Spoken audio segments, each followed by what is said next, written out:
जिसके अंदर कई करोड़ों रुपए की लागत से मंजूर हुए और कई काम चालू है। और मैं आपसे यही बताना चाह रहा हूँ कि कई काम ऐसे बड़े बड़े काम हैं जो बिल्कुल स्लो प्रोग्रेस में चल रहे हैं, उसको स्पीड अप कराने की जरूरत है।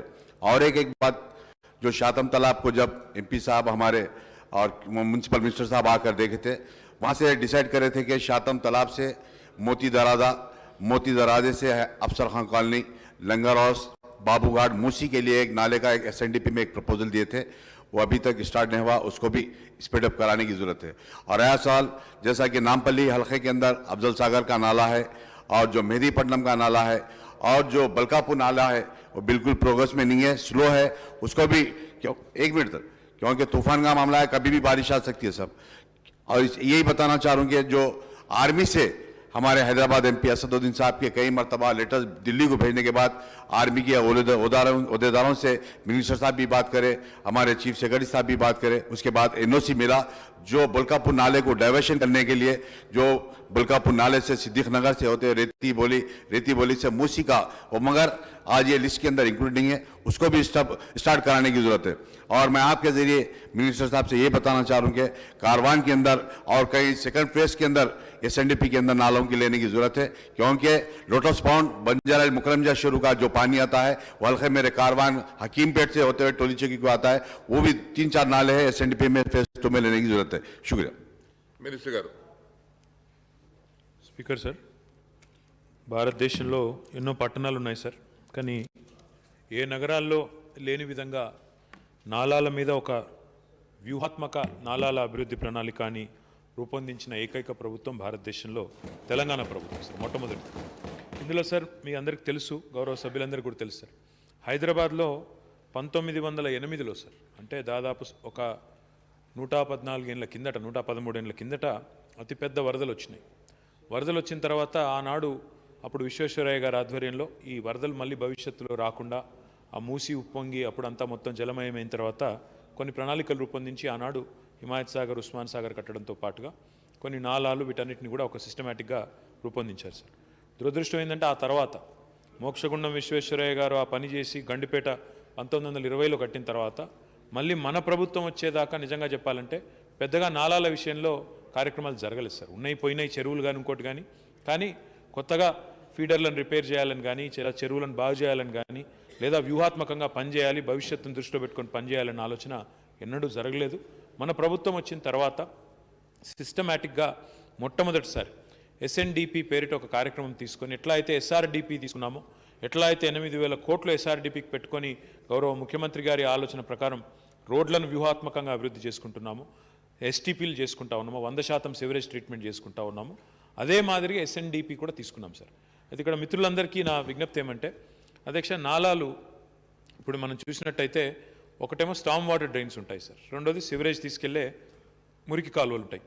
దురదృష్టం ఏంటంటే సార్, ఈరోజు భారతదేశంలోని ఏ పట్టణంలో అయినా ఈ రెండింటి మధ్యన వ్యత్యాసం లేదు. దోనో మే కోయి ఫరక్ నీ క్యా హో గయా. స్టామ్ వాటర్ డ్రైన్ అంటే ఏంటి సార్? వర్షాలు ఎక్కువ పడ్డప్పుడు ఏదైతే వరద నీరు వస్తుందో దాన్ని తీసుకుపోయి ఎందుకుండేది స్టామ్ వాటర్.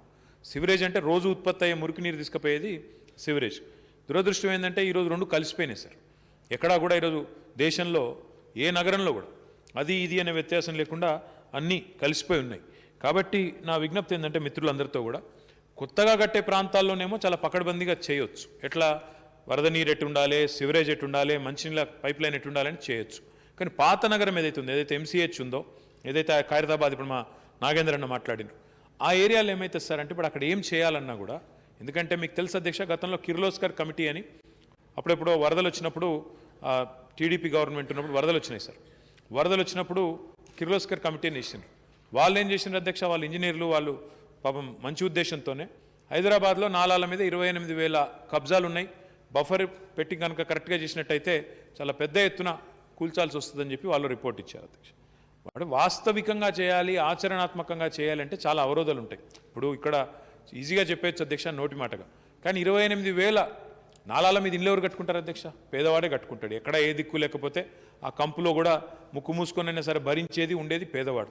మరి ఆయన నిరాశ్రయుని చేయాలి అంటే 28,000 మందిని అక్కడి నుంచి కూలగొట్టాలంటే మళ్ళీ మీ దగ్గరికి వస్తాయి షికాయత్లన్నీ, ప్రజాప్రతినిధుల దగ్గరికే నేరుగా లైన్ కట్టి అక్కడే మళ్ళీ ధర్నాలు చేసే పరిస్థితి వస్తుంది అధ్యక్ష. అందుకే ఆచరణాత్మకంగా ఇప్పుడు మా ముషీరాబాద్ ఎమ్మెల్యే గారు ఇక్కడే ఉన్నారు, మా ముఠా గోపాల్ గారు.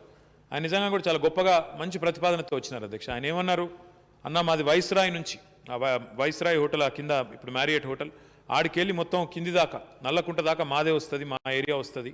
ఆడ కూలగొట్టకుండా రెండు వైపులా బందోబస్తు కట్టొచ్చు, నేను కూల్చివేతలు తగ్గించే విధంగా ఒక ప్రాక్టికల్ ప్రణాళిక తీసుకొచ్చిన అని చెప్పి ముఠా గోపాల్ గారు చక్కటి ప్రణాళిక తెచ్చారు. దానికి అనుగుణంగా బ్రహ్మాండంగా చేస్తున్నాం సార్.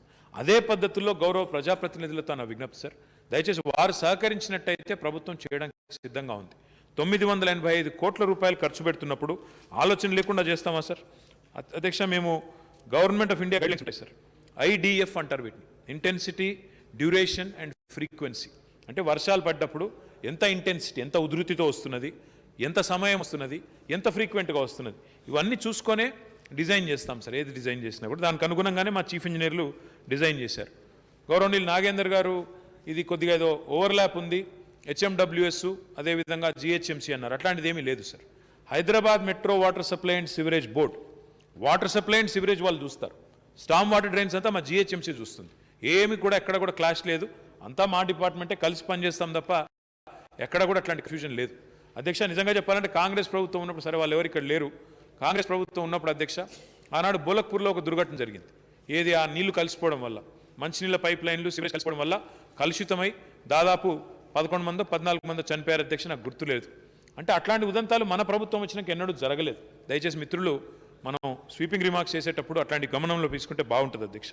అధ్యక్ష, SNDP కేవలం ఒక 2 వర్క్స్ తప్ప నాగేందర్ గారు 56 పనులకు గాను, మీరు అన్నారు టెండర్ కాలేదు అన్నారు, వాస్తవం కాదు.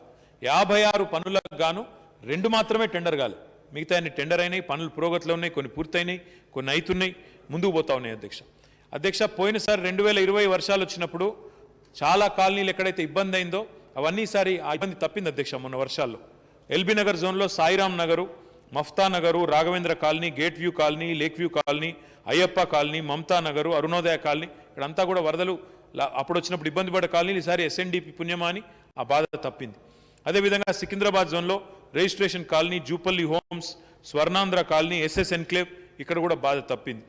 ఖైరతాబాద్ జోన్లో అంబేద్కర్ నగర్, హబీబ్ నగర్, మంగల్ బస్తీ, అన్నానగర్, BHEL కాలనీ గతంలో వరదల పాలైనాయి, ఇప్పుడు ఆ బాధ తప్పింది. అదేవిధంగా south Hashamabad, Nimra colony, Omar colony, Mughal colony, Alinagar, Ghouse Nagar, Yasrab Nagar, Ghouse Nagar, Nawab Sab Kunta, Shubham colony, చోటాపూల్, ఇవన్నీ కూడా ఈ బాధ నుంచి తప్పించుకున్నాయి SNDP వల్ల.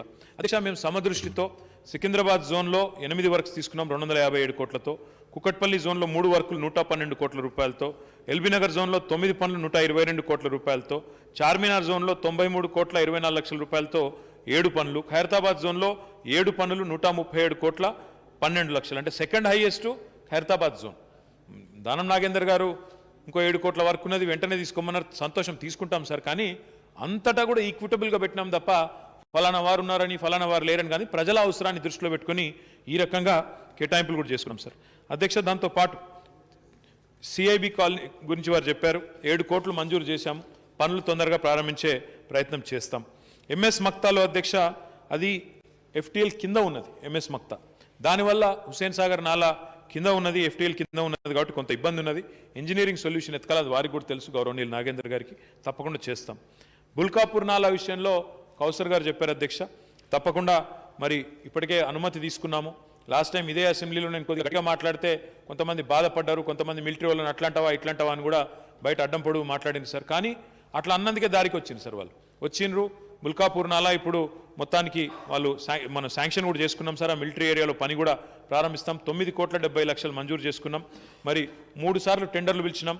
మరిగా ఇప్పుడు కావాల్సి వస్తుంది, మాన్సూన్ కంటే ముందు, వర్షాకాలం కంటే ముందు తప్పకుండా పూర్తి చేస్తామని చెప్పి కౌసర్ గారికి నేను విజ్ఞప్తి చేస్తా ఉన్నాను. మిత్రులు వివేకానంద్ గారు ఫాక్స్ సాగర్ గురించి మాట్లాడారు అధ్యక్ష, వారు చెప్పింది వాస్తవమే. దురదృష్టం కేంద్ర ప్రభుత్వం ఇట్లాంటి వర్క్స్ విషయంలో కూడా GST పెంచుతూ ఉంది అధ్యక్ష. అది ఆడ ఉన్న GST పెంచడం వల్ల వారికి ఆదాయం ఏం పెరుగుతుందో కానీ మనకి ఇక్కడ కష్టాలు పెరుగుతూ ఉన్నాయి సార్. మరి తప్పకుండా వారు ప్రతిపాదించింది ఏదైతే ఉందో దాన్ని ట్రై చేస్తాం సార్, తప్పకుండా పూర్తి చేసే ప్రయత్నం కూడా చేస్తాము. అది ఇప్పటికే పని చాలా వేగంగా జరుగుతూ ఉన్నది అధ్యక్ష. దాంతోపాటు కార్వాన్లో అవసరమైతే ఏదైతే మీరు చెప్పారో కౌసర్ గారు, దాన్ని 60C కింద అవసరమైతే తీసుకొని ఇన్వోక్ చేసుకొని ఆ ఉన్న కాంట్రాక్టర్ పనిచేయకపోతే కొత్త వాళ్ళకి ఇచ్చే ప్రయత్నం కూడా చేస్తాం.